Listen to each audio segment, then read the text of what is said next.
አንበሳና አይጥ። በአንድ ወቅት በዱር ጫካ ውስጥ የአራዊቶች ሁሉ ገዢ የሆነ አንበሳ ይኖር ነበር። ከዕለታት አንድ ቀን አንበሳ ምግቡን ከበላ በኋላ ከዛፍ ስር ተኝቶ ነበር። መተኛቱን ያየች አንዲት ትንሽ አይጥ ተመለከተችውና ጠጋ ብላ ብትቀልድበት ጨዋታ ይሆናል ብላ አሰበች። አይጧም በተኛው አንበሳ ላይና ታች ትሯሯጥበትና ትዘልበት ጀመረች። በጭራው ላይ ወጥታ ወደ ታች ተንሸራተተች።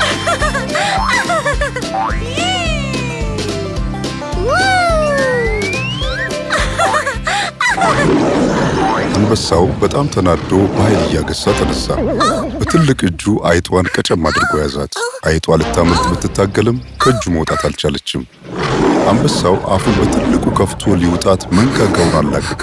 አይጧ ፈርታ ትንቀጠቀጥ ነበር። ንጉሥ ሆይ፣ በጣም ፈራለሁ። እባክህ አትብላኝ። ዛሬ ይቅርታ አድርግልኝ። እባክህ ልቀቀኝ ልሂድ።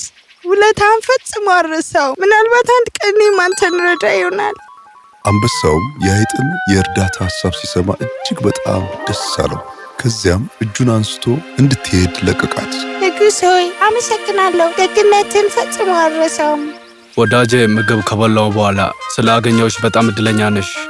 አሁን ሂጂ፣ ሁለተኛ ከኔ ጋር እንዳትቀልጂ፣ ያለበለዚያ እበላሻለሁ። ከጥቂት ቀናት በኋላ አንበሳው በዱር ውስጥ ጫካውን እያተረማመሰ ይሯሯጥ ነበር። አዳኞች አንበሳውን ሊይዙት ወጥመድ አጥምደዋል። አዳኞች ከዛፉ ኋላ ተደብቀው አንበሳው ወደ ወጥመዱ እስኪጠጋ ይጠባበቃሉ። አዳኞቹ ገመዳቸውን ጎትተው አንበሳውን ከመረባቸው ውስጥ አስገቡት። አንበሳውም በኃይል እያገሳ ሊያመልጥ ሞከረ። አዳኞቹ ፈጥነው መረቡን አጠበቁት።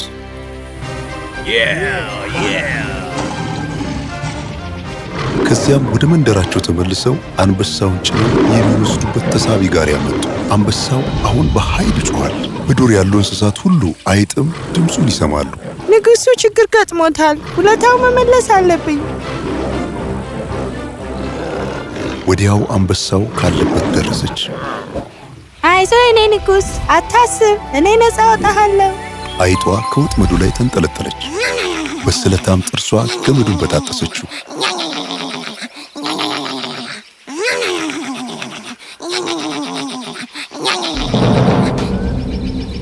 በመጨረሻም አንበሳውን ከተያዘበት ወጥመድ ነፃ አወጣችው።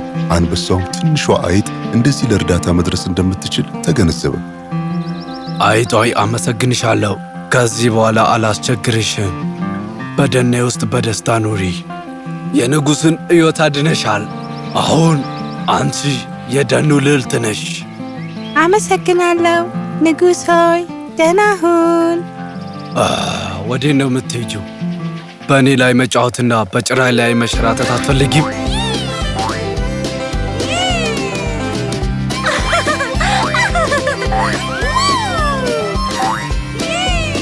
አይጧ በጀርባው ላይ እየዘለለች በጭራው ወደ ታች መንሸራተት ጀመረች። ከጥቂት ቆይታ በኋላ አዳኞቹ አንበሳውን ጭነው ለመውሰድ ትልቅ ተሳቢ ጋሪ ይዘው መጡ። አንበሳውና አይጧ አዳኞቹን ሲያዩአቸው ወደ እነሱ መሮጥ ጀመሩ። አንበሳው በኃይል ሲያገሳ አዳኞቹ በፍርሃት ተናወጡ። ከዚያም ወደ መንደሩ እየሮጡ ተመለሱ።